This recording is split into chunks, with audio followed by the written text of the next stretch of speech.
کاربەستانی وڵاتێک دوکانی ئەمریکا دەڵێن پشتیوانی ئێران بۆ سووریا لەگەڵ یارمەتی رووسیا هۆکاری هەرە سەرچین بۆ مانەوەی بەشار ئەسەد لە دەسەڵات و وڵاتە یەکگرتووەکان خوازیاری ئەوەیە کە عێراق ڕێگا لە ئێران بگرێت ئاسمانەکەی بەکار نەهێنێت بۆ ڕەوانەکردنی چەک بۆ سووریا.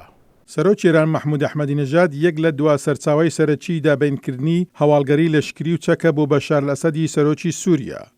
کاربەستانی وڵاتە یەکگرتووەکانی ئەمریکا دەڵێن پشتیوانی ئێران بۆ حکوومەتی سووریا لەگەڵ یارمەتی رووسیا یەک لە هۆکارە هەرە مەزنەکانە کەوا سەرۆک ئەسەد توانیوێتی هەر لە دەسەڵاتدا بمینێتەوە هەرچەندە ساڵێکە ڕاپەڕین لە دژی ئەو بەردەوامە.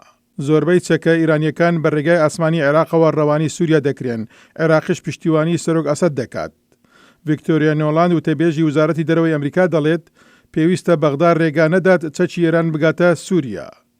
ئێمە بە ئەوان دەڵێن کەوا هەناردەکردنی چەک لە ئێرانەوە بۆ هەر وڵاتێک بێت پێچەوانەی بڕیاری ژمارە 1747 ئەنجومەنی ئاسایشی نەتەوە یەکگرتووەکانە. هەروەها لەم دەمەدا هەناردەکردنی هەر چەکێک بۆ ڕژێمی سووریا بێگومان لایەن ڕژێمی سووریەوە بەکاردەهێنرێت بۆ سەرکوتکردنێکی درڕندانەی گەلی خۆی.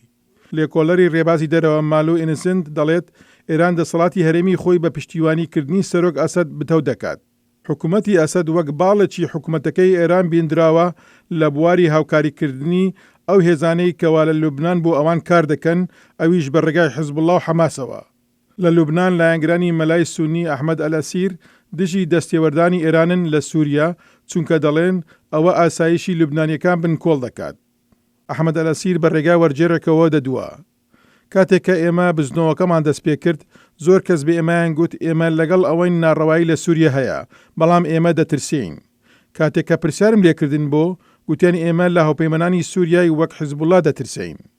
ئێران دەڵێت مەلاکانی وەک ئەلاسیر و سعودیا کە داوای پرچەکردنی ئۆپۆزیسیۆنی سووریا دەکەن پێویستە تاران پشتیوانی سەرۆک ئەسەد بکات بۆ ئەوەی سوننەکان لە سووریا دەسەڵات نەگرنە دەستەوە. لێکۆڵەر ماڵوونسن دەڵێت گومان لەوە دانیە جیاوازێکی قوڵ لە نێوان کوتلەکانی شیعە و سوننە لە هەرێمەکەدا هەیە. بینیمانە کە ئێستا ئەمە نەک تەنیا لە لیوبیا و لە سووریا و لە ئێران ڕوودەدات بەڵکو لە بەحرێن و لە یەمەنیش ڕوودەدات. کاربەستانی عێراقی دەڵێن ئەوان ناخوازن هاوکاری ئێران بکەن لە درێژەکردنەوەی ڕاپەڕینی سووریا لەو دەمەی کە پەنابەرانی سووریا ڕوودەکەنە کوردستانی عێراقەوە. کاربەستانی ئەمریکا دەڵێن کاربەستانی باڵای حکوومەت لە بەغدا ئەوەیان پشتڕاست کردووە کە خاک و ئاسمانی عێراق وەک بنکەیەکی گواستنەوەی چەک لە ئێرانەوە بۆ سووریا بەکار ناهێنرێن. ئەم راپۆرتە لە بەشی کوردی دەنجی ئەمریکا ئامادەکراوە.